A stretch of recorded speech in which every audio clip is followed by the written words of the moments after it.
Travis Hendrick with Family Business Institute, where it's our mission to build better contractors. Today I'm going to talk to you guys about what I feel is one of the least understood, underleveraged, and underutilized roles within the construction industry, and that's the role of the Chief Financial Officer. Right? So we field a lot of questions about what's the difference between a controller and a CFO. We field questions about, what should my CFO be doing? How do I know that they're doing a good job? Right? And then thirdly, we get a lot of questions about when do I need a CFO? At what time? At what volume? Like, how will I know?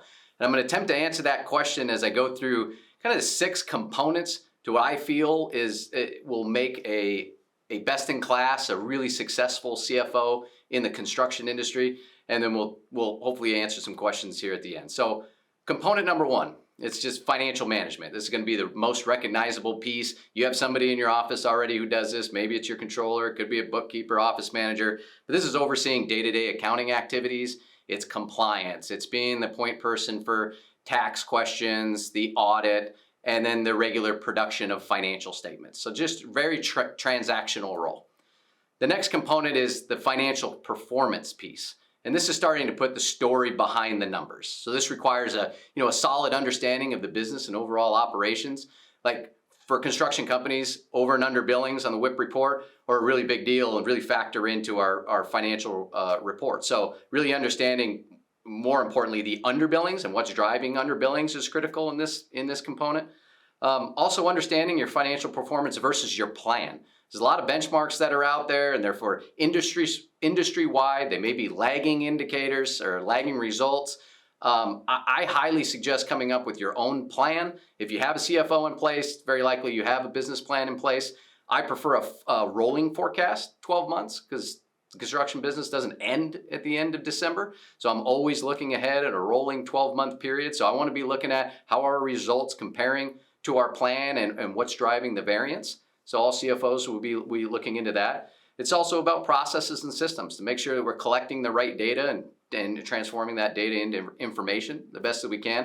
And then just maybe a little bit of an analysis of historical performance, types of projects, profitability by customer, maybe it's by superintendent, duration of jobs, things of that nature.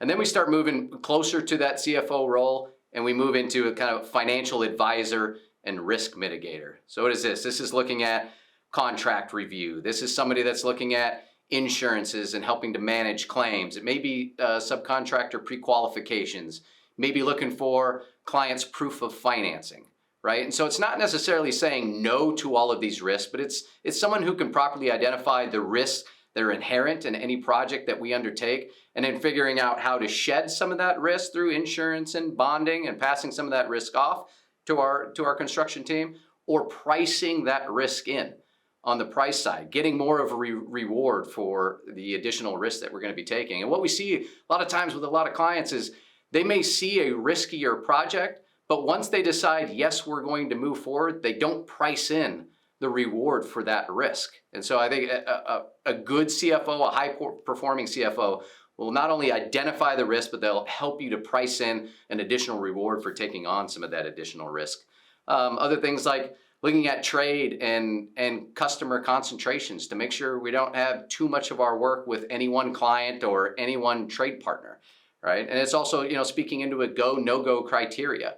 Another thing that I always like to do in a CFO role is looking at a return on investment of superintendents. I think superintendents are what drive the projects, and they're one of the most valuable assets to a construction company. So I want to see what kind of return should we be expecting from each one of our subcontractors. So it's kind of financial advisor and risk mitigator.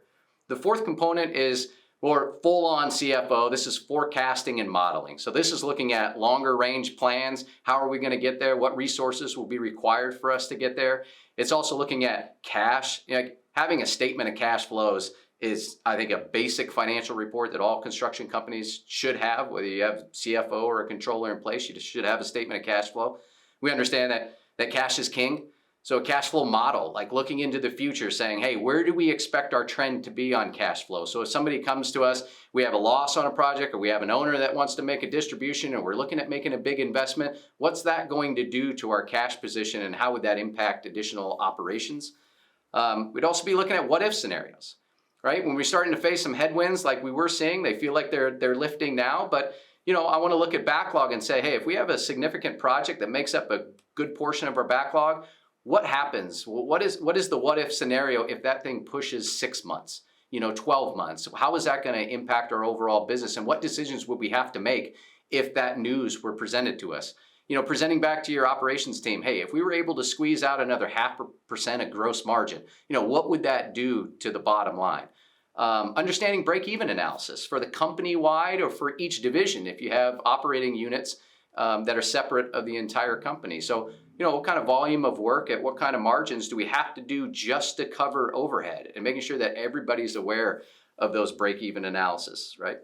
And then looking at the resources that are required for us to meet our objectives of the future, not currently today, but what do we need to be doing today to make sure that we can support the operation that we want to be in 3 years or in 5 years, right? So that's full-on CFO, that is forward-looking forecasting and modeling.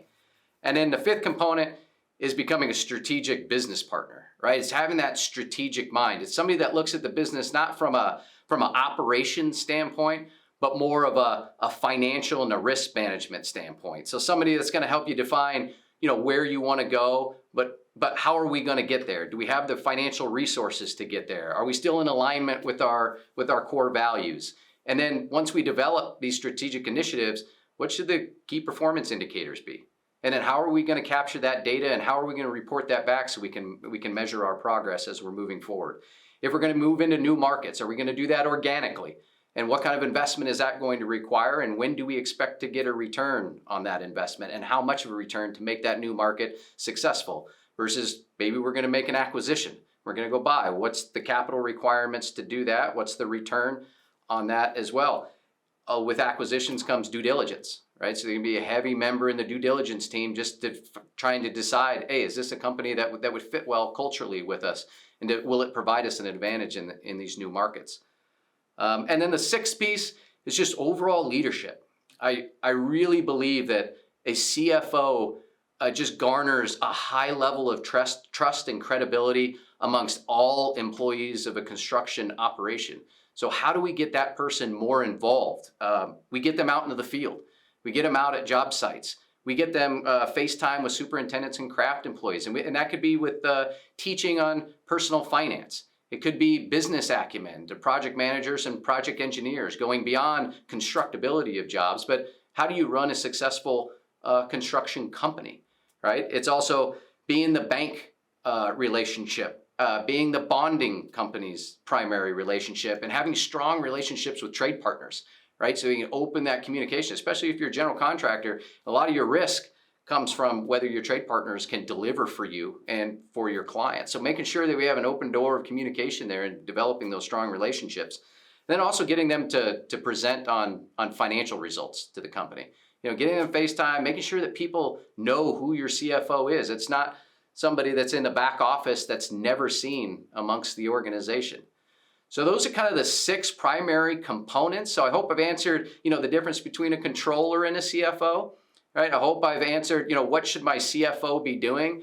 The last question was, how do I know when I need a CFO? And there's no cut and dry answer to this. But I will tell you, if you're a strategic-minded company, you make data-driven decisions, I'd be getting a CFO sooner than later.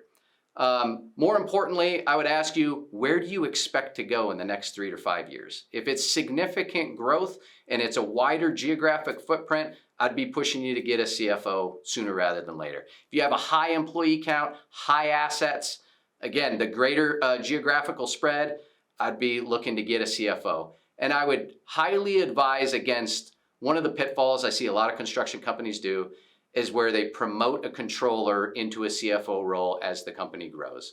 And while there are some people who can make that leap, what makes someone a really, really good controller typically does not translate well into making them a strategic, leadership, forward, future-focused employee. So I'd highly advise against doing that.